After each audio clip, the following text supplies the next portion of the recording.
Salve galera, tudo bem com você? Bom, vamos fazer uma aulinha hoje para a gente dar uma recapitulada em alguns vídeos que a gente já viu, em algumas aulas que a gente já teve, tá? Então eu preparei um exercício somatório, um assinale que for correto, né? Para que a gente consiga aí dar uma caminhada sobre vários conteúdos que a gente viu ao longo desse primeiro semestre de aulas, então, aqui por vídeo. Belezinha, colega? Então, beleza. Vai acompanhando comigo a leitura de cada exercício e aí a gente vai identificando o conteúdo, colocando algumas lembranças em práticas e, óbvio, né, fazendo conta, que é importante também. Vamos lá para o primeiro exercício, para a primeira afirmativa. A afirmativa número 1 diz assim, ó: se x menos 1, x menos 2, x menos 5, aliás, perdão, se x menos 1, x menos 2 e x menos 5 meios é uma progressão geométrica, então o décimo termo dessa sequência é o 1 sobre 256. Bom, beleza, né? Então, o que a gente vai ter que verificar nessa afirmativa é, primeiro, se aquele décimo termo é, então, ou não, o 1 sobre 256. Só que para isso a gente precisa conhecer melhor essa APG, né? Ele está afirmando, então, que a APG ela é apresentada com um primeiro termo, vamos colocar aqui, x menos 1, x menos 1. Um segundo termo, como x menos 2, x menos 2. Um terceiro termo como x menos 5 meios, x menos 5 meios, e aí a PG continua indo embora. Bom, se você tem uma boa lembrança aí do estudo das nossas sequências, você vai ver o seguinte: ah, professor, eu lembro que a progressão geométrica, ela era uma sequência que, a partir de um primeiro termo, a gente tinha uma razão, né, que seria que viria através de um produto constante e iria sempre construindo esses termos aí, tá joia? Só que o que acontece aqui, né? A gente até conhece os termos, porém esses termos estão dependendo do quê? De uma incógnita. Isso era um gatilho para que a gente lembrasse do quê? Ah, professor, para que a gente lembrasse da propriedade, né? A propriedade dizia que quando a gente fazia o produto dos extremos, a gente encontrava o produto dos equidistantes ou o quadrado do termo central, né? Então, nada mais, nada menos que a gente pode fazer aqui, ó, é limitar ela no terceiro termo e realizar o produto do primeiro vezes o terceiro e igualar ao quadrado do termo central, né? Propriedade clássica aqui para nós. E é isso que a gente vai fazer agora. Vamos lá, então. Vamos resolver, vamos encontrar esse x. Então, o primeiro termo, x menos 1, vezes o último termo. Ah, professor, mas não é o décimo? Não, aqui, ó, eu estou limitando ela no terceiro, tá? Eu posso fazer isso a qualquer momento. X menos 5 meios igual ao quadrado do termo central.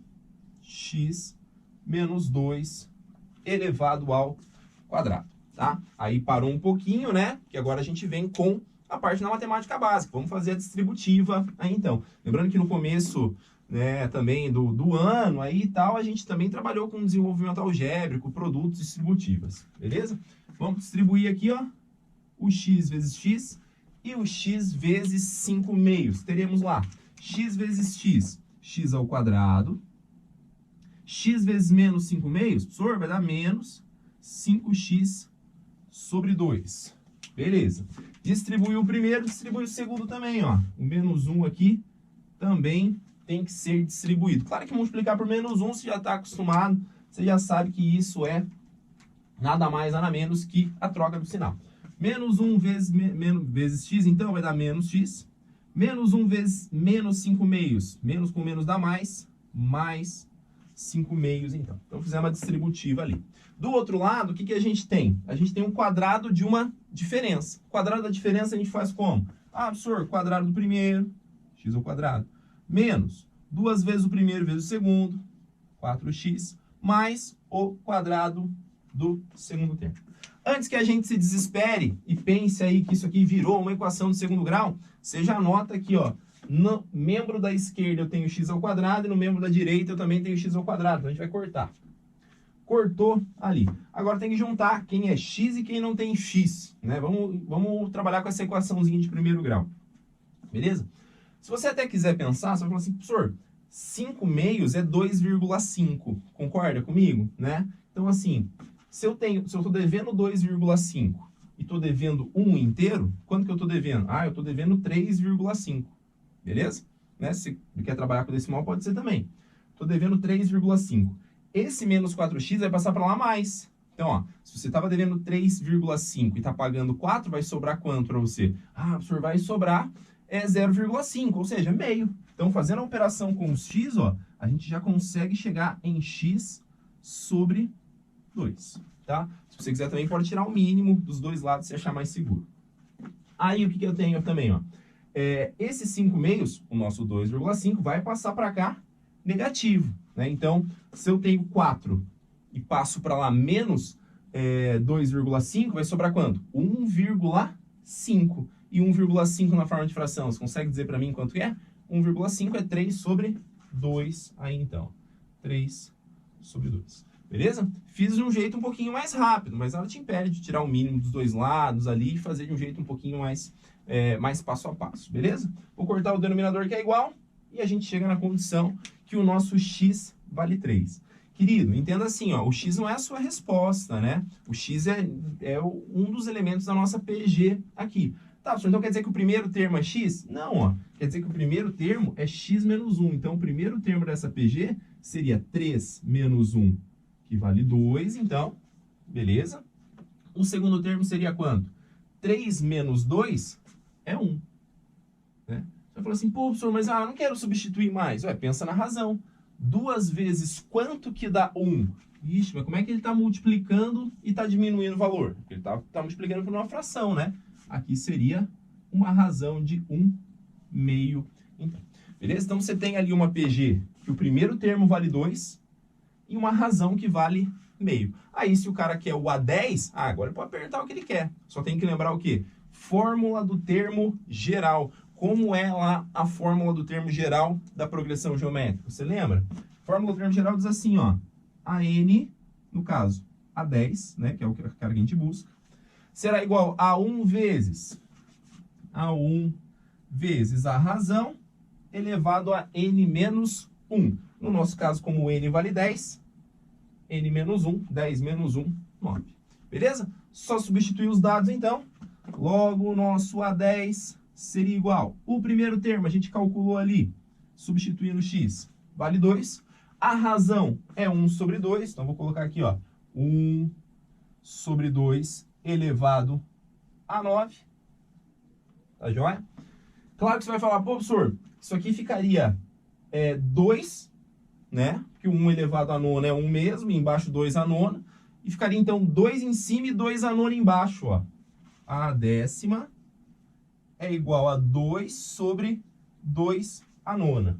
É claro que se quiser calcular o 2 a nona, colocar lá o 512, pode colocar, né? Mas simplificando, então, ó, por 2 em cima e por 2 embaixo, a gente chega, ou aplicando também, né, propriedade ali de potência, pode ser também, mas dividindo por 2, vai ficar 1 sobre 2 elevado a oitava. E 2 elevado a oitava é 256 pra gente ainda. Belezinha? Então, nesse caso, a afirmativa número 1 é uma afirmativa verdadeira. Ó quanta lembrança de PG aqui, ó. Não só termo geral, né, mas a parte de propriedades também fundamental para nós. Beleza? Vamos para a afirmativa 2. Então, essa 1 ficou verdadeira aí. Vamos para a afirmativa número 2. Afirmativa 2 diz assim, ó. Se o termo de uma progressão aritmética de uma PA é 3, o primeiro termo, já vou anotar aqui então essa informação para a gente não perder tanto tempo, né? Se o primeiro termo de uma progressão aritmética é 3, PA agora, hein? E o último termo, ih, professor, mas quem que é o último termo? Eu não sei a posição, então escreve como AN, o enésimo termo, vale 33. E o número de termos é igual à razão. Olha só a característica específica, ó. O número de termos, quantidade n, é igual à razão pra gente aí. Aí ele fala assim, então a soma dos termos dessa sequência é 108? Bom, para a gente trabalhar com a soma, a primeira coisa que a gente tem que saber é quantos são os termos, beleza? Então vamos descobrir. Ah, professor, mas como é que eu vou descobrir? Se eu tenho um termo qualquer aqui, ó, eu posso usar a fórmula do termo geral. Como era mesmo a nossa fórmula do termo geral no caso da PA? Nossa fórmula do termo geral era AN igual a 1 mais N menos 1 multiplicado pela razão. Pô, professor, mas e aí? Como é que eu vou substituir agora esses dados? Não, vamos substituir sim. Pode ficar tranquilinho ali, ó. O nosso enésimo termo a gente tem 33. Troca lá. Igual, o primeiro termo a gente tem 3. Mais o N a gente não sabe. Beleza, professor. N menos 1 vezes. A razão também não sei. Ué, mas é igual a N. Então vamos deixar em função só do N aqui. Tranquilo? Esse 3 que é positivo, vou passar para cá negativo. 33 menos 3 dá 30. Igual. Eu sei, querido, que você está morrendo de vontade de fazer uma distributiva aqui e gerar uma equação do segundo grau. Ótimo, perfeito, é um bom caminho, tá? Multiplica, fica n ao quadrado, menos n, passa o 30 para lá e resolve por soma de produto ou ainda por resolutiva de segundo grau, famosa fórmula de Bhaskara. Tá, mas eu quero que você entenda assim, ó, nessa progressão aritmética existem algumas características. Por exemplo, n é quantidade, né? N é um número natural, tá?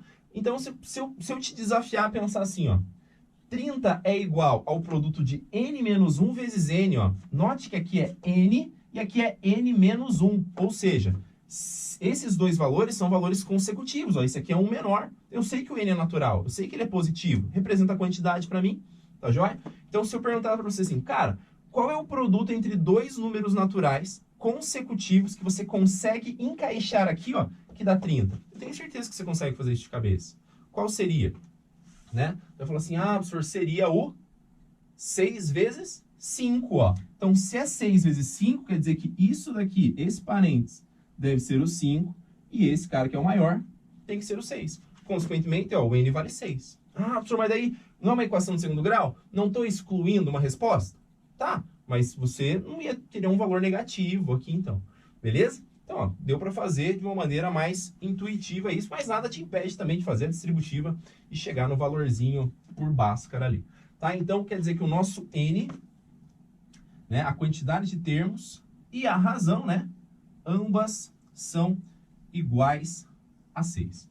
Tá? Professor, ele quer saber a soma dos termos dessa PA. Posso construir todos os 6 termos e somar? Pode. Ou então você vai usar a formulazinha lá da soma. Como que era a formulazinha da soma? A soma dizia assim, ó. Nesse caso, a soma dos 6 primeiros termos é igual ao primeiro mais o último, a 1 mais a 6, nesse caso, vezes a quantidade de termos, que é 6, divididos por 2. Né? Soma dos extremos, vezes n sobre 2. Só substituir os dados ali, teremos então, vamos jogar direto, ó, a 1 mais a 6, ou seja, primeiro mais o último, 3 mais 33, 36. Você concorda que os 6 divididos por 2 aqui vai dar 3? Beleza.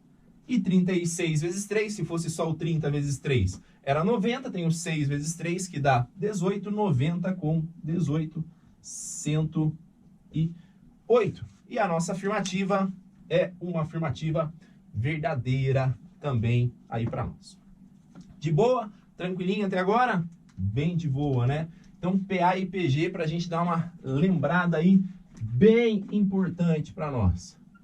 Afirmativa 04 diz lá, se a matriz M, né? Vamos anotar a nossa matrizinha M aqui. Uma matriz 2 por 2, 3, 7, 5 e 11.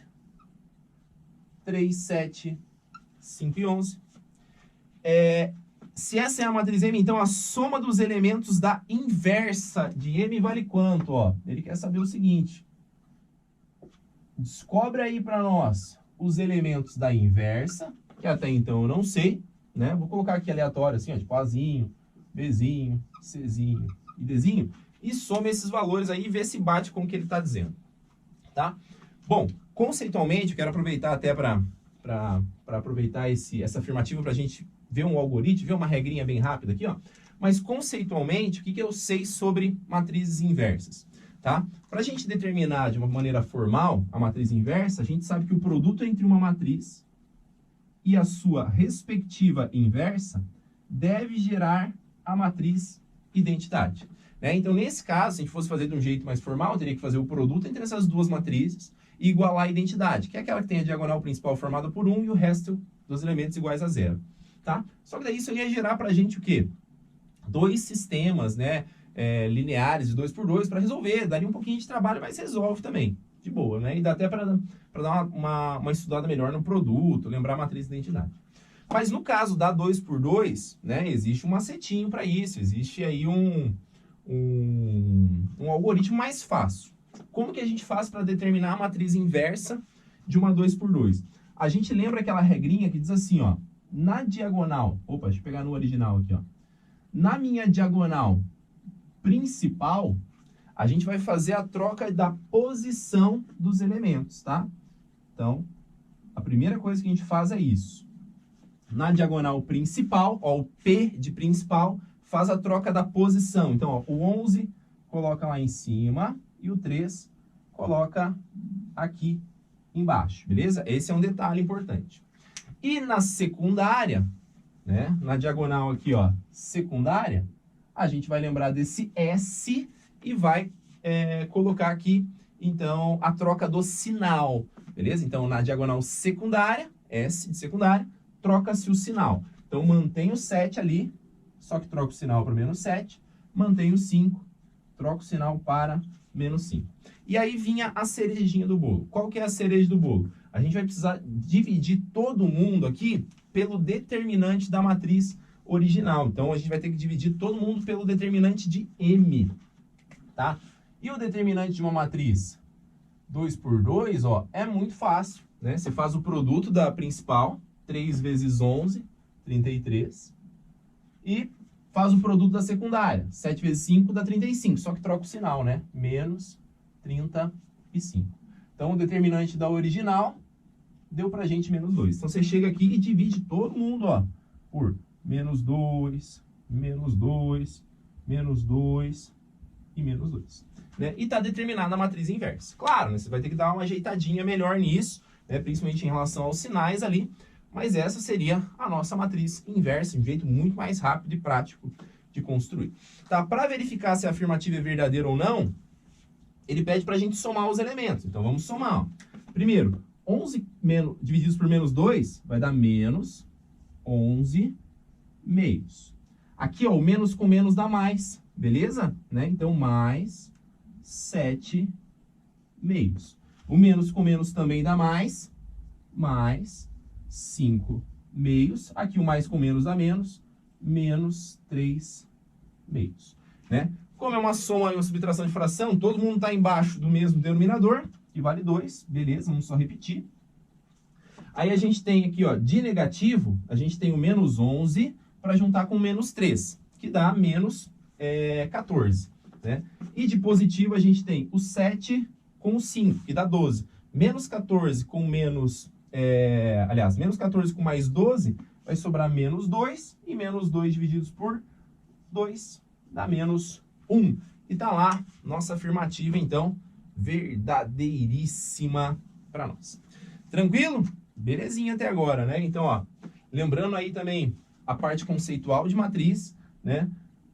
Matriz inversa é determinada através de um produto pela sua inversa gerando a identidade, mas no caso da 2 por 2 existe aí, para nossa alegria, um macetinho para isso. Tranquilo? Vamos lá. Para a próxima questão, afirmativa 08. Vamos dar uma olhadinha na parte da estatística. Tá joia? Vamos dar uma olhada na estatística. Diz assim, vamos ler rapidinho aqui, ó. O conjunto A, viu? Vamos fazer o seguinte, tá vendo que ele tá trazendo um conjunto A aí, todo bagunçadão, beleza? Todo bagunçado. Então já vamos organizar o rol. Você sabe que é bem importante a organização do rol, né, estatístico no estudo aí de questões. Então, questão 08, vamos organizar o nosso rol. Professor, o que era o rol mesmo? Cara, é pegar esse conjunto e ordenar ele, né? Colocar em ordem crescente ou decrescente. Então, eu tenho ali 1, né? Vamos colocar em ordem crescente. 2. Aí dá para colocar na sequência o 3. Aí tem 2 5 ali que aparecem, né? Tem que colocar os 2. Um 7. 8, 9 tem também. 8, 9. Deixa eu tentar colocar isso, né, num só aqui, ó. Deixa eu botar embaixo aqui, ó. Pra ficar na sequência bonitinho. 1, 2, 3, 5, 5, 7, 8, 9. E aí fecha com 2 10, né? 10 e 10. Aí, beleza. Aí não fica quebrado o nosso rol, fica mais fácil a gente observar. Então tá aí, é sobre esse conjunto que ele quer falar. Ele fala o seguinte: esse cara possui, aliás, ele fala, esse cara é amodal e a mediana é maior que a média. Bom, facilmente você já fala assim, cara, essa afirmativa é falsa, professor, né? Porque o que é possuir moda? A gente possui moda numa distribuição de frequências quando existem elementos que se destaquem em sua quantidade, né? Que apareçam, que são mais incidentes em relação aos outros, né? Se a gente olhar aqui, ó, eu tenho o 5 que aparece 2 vezes e o 10 que aparece 2 vezes. E veja, eles se destacam na sua quantidade em relação aos outros que aparecem uma vez só. Ah, professor, mas se tem 2, então qual vai ser a moda? Os 2, né? Isso aqui seria pra gente uma distribuição o quê? Bimodal, não amodal. A modal é quando não tem ninguém que se destaca, né? Se todo mundo viesse em dupla, tipo 1, 1, 2, 2, 3, 3, 5, 5, 7, 7, 8, 8, 9, 9, 10, 10... Ó, tem repetição, mas ninguém se destaca. Aí sim seria amodal. Beleza? E então, tá aí pra nós. Tá? Se você quer só conferir o resto da afirmativa, né? Já estaria falso por causa disso. Mas ele ainda fala que a mediana é maior que a média. Bom, organizado o rol, né? Você pega a mediana. Ah, professor, mas tem 1, 2, 3, 4, 5, 6, 7, 8, 9, 10 termos. E a mediana vai ser o quê? Ela vai estar no meio aqui, ó, dos 2 termos centrais. Facilmente, se eu perguntar para você assim, viu, quem que tá no meio do 5 e do 7? Né? Eu falo, 6, professor. É isso, afinal de contas, né? A mediana para nós, ela nada mais, nada menos vai ser calculada através da média aritmética dos 2 termos centrais, quando for quantidades pares, né? Aqui dá 12 divididos por 2, 6. Se você for calcular a média desses valores, ou seja, somar todos eles e dividir aí por 10, ó, 1 mais 2, 3, 3 com 3, 6, 6 com 10, 16, 16 com 7, 23, 31, 40, 50, 60. Ó, a somatória dá 60, divide por 6, né? 60 divididos por 6 dá 10 ali, né? Isso, não, 60 divididos por 10, perdão, querido. São 10 elementos, né? Ó, 60 divididos por 10 é igual a 6. Então, na verdade, a gente tem que a nossa mediana e a média elas seriam iguais. Então, para a afirmativa ser verdadeira, a distribuição é bimodal com média e mediana iguais ali, então, para a gente. Belezinha? Conceitos básicos da estatística, porém, super importante. Legal. Vamos para o último, para a afirmativa 16. Bacana. Fechando aí essa nossa aulinha de revisão. Vamos lá, bem legal essa 16, tá? Pra gente comentar ali alguns tópicos importantes. Diz assim a afirmativa, né? Maria efetuará 3 depósitos mensais no valor de R$1.000 cada um, em um fundo de investimento que remunera a taxa de juros mensal I, no sistema de juros compostos. Os depósitos serão efetuados no final dos meses de março, abril e maio. No final de maio, então, ela terá um montante igual a quanto? Cara, um exercício super clássico. A UEM mesmo já cobrou um bem parecido com esse, tá? E a princípio a gente fica focado só na parte de matemática financeira, né? Você vai ter 3 aportes aqui, né? 3 depósitos, então. Vamos se organizar assim, ó. Vou colocar aqui, ó, março, abril e maio, tá? Às vezes é importante a gente se organizar para entender bem. E aí você tem um primeiro depósito, um segundo depósito e um terceiro depósito, tá joia? Então, ó, o primeiro depósito, ele será feito em março, tá? No valorzinho de R$1.000. Vou só colocar 1.000 ali, beleza? E esse depósito, ele vai render aquela taxa de juros compostos nesses 3 meses. Então, ó, colocou no final de março, passou um mês, beleza? Ele rendeu. Ah, mas rendeu quanto, senhor? Como é que era a formulazinha dos juros compostos? Montante é igual ao capital inicial, fator de correção, né? 1 mais I, elevado ao tempo, né? Então, aqui pra gente, ó, ele chega em 1.000 vezes 1 mais I elevado à primeira, que foi o tempo de rendimento, né? E lá em maio, esse R$1.000 vai virar quanto? R$1.000 vezes 1 mais I elevado ao quadrado, porque daí no final de maio rendeu 2 meses ali então, né? Ó, isso aqui foi no final de março. Passou um mês final de abril, passou um mês final de maio. Tranquilo? Então, ó, o primeiro depósito, ele termina com esse rendimento, esse montante. Só que o que aconteceu? Existia um segundo depósito, que não foi feito em março, né? Não foi feito em março, mas foi feito em abril, ó. R$1.000 em abril. Que também ficou um mês e chegou lá no final de maio com 1.000 vezes, um mês só, né? Então, 1 mais I elevado a primeira. Tá joia? Senhor, e aí? Como é que faz o próximo? Terceiro depósito. Não teve em março, não teve em abril, foi lá apenas no final de maio, tá? E aí eu quero te atentar a uma coisa aqui. Primeiro, senhor, e agora? Qual que vai ser o montante final? Obviamente que o montante final, ó, seria você fazer a soma dos rendimentos ali, dos 3 rendimentos respectivos.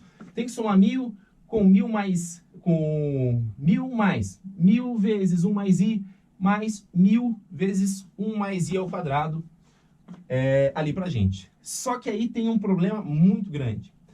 Você vai conseguir montar uma expressão, só que para você modelar ela do jeito que o cara quer, cara, vai ser muito trabalhoso. Porque ele quer que você enxergue, na verdade, outra coisa. Ele quer que agora você saia da análise da matemática financeira e veja aonde você pode encaixar isso. Querido, eu te convido a pensar no seguinte. Você não tem que somar esses termos.